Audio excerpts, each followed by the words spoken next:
રાજકોટ જિલ્લાના ઉપલેટામાં સમસ્ત મેમણ જમાત દ્વારા ઉપલેટા કોટેજ હોસ્પિટલ ખાતે ચાલતા કેમ્પના તમામ ડોક્ટરો તેમજ ટ્રસ્ટીઓને સન્માનિત કરવામાં આવ્યા. ઉપલેટામાં કોટેજ હોસ્પિટલ ખાતે ચાલતા સૌરાષ્ટ્ર સર્વોદય કેમ્પના દાતાઓ તેમજ કોટેજ હોસ્પિટલના ડોક્ટરો તેમજ દેશ વિદેશથી પધારેલા ડોક્ટરોનો ઉપલેટા સમસ્ત મેમણ જમાત દ્વારા સન્માન કરવામાં આવ્યું. આ કાર્યક્રમમાં ઉપલેટાના મેમણ જમાતના ટ્રસ્ટીઓ, તમામ સભ્યો, હોદ્દેદારો, આગેવાનો ઉપસ્થિત રહ્યા અને કેમ્પના દાતા અને ડોક્ટરોનું શાલ ઓઢાડીને સન્માન કરવામાં આવ્યું અને સાથે અલ્પાહાર રાખવામાં આવેલ. ત્યારે કોટેજ હોસ્પિટલના ડોક્ટર ખ્યાતિબેન કેશવાલા દ્વારા સમસ્ત મેમણ જમાતનો આભાર વ્યક્ત કરવામાં આવ્યો. આજે અમને સમસ્ત મેમણ સમાજ દ્વારા સૌરાષ્ટ્ર સર્વોદય ટ્રસ્ટ અને કોટેજ હોસ્પિટલ બંનેને અમને અત્યારે સન્માનિત કર્યા છે. એના માટે અમે બહુ એમનો આભાર માનીએ છીએ અને આવકારીએ છીએ. અમે એમનો જે સહકાર મળે છે કેમ્પમાં એના માટે અમે બહુ આભારી છીએ એમના, અને થેન્ક યુ કે આવી રીતના જ અમારી જે ટીમના જેમ કામ કરી શકીએ એના માટે અમે પ્રાર્થના કરીએ છીએ કે આગળ આવી રીતના ચાલતું રહે.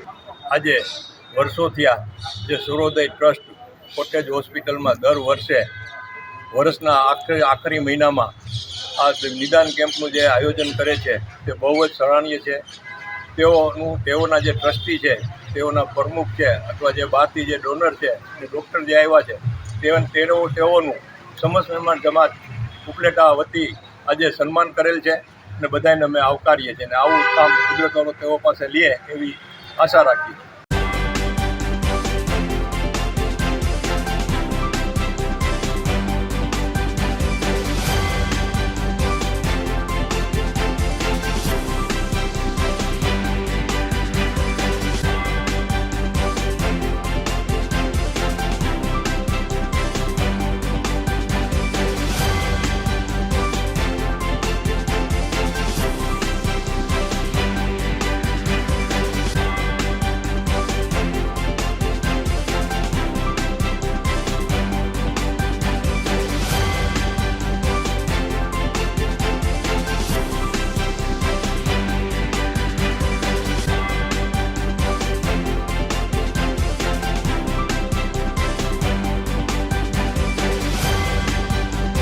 Bureau report, Arshibhai Ahir, Upleta.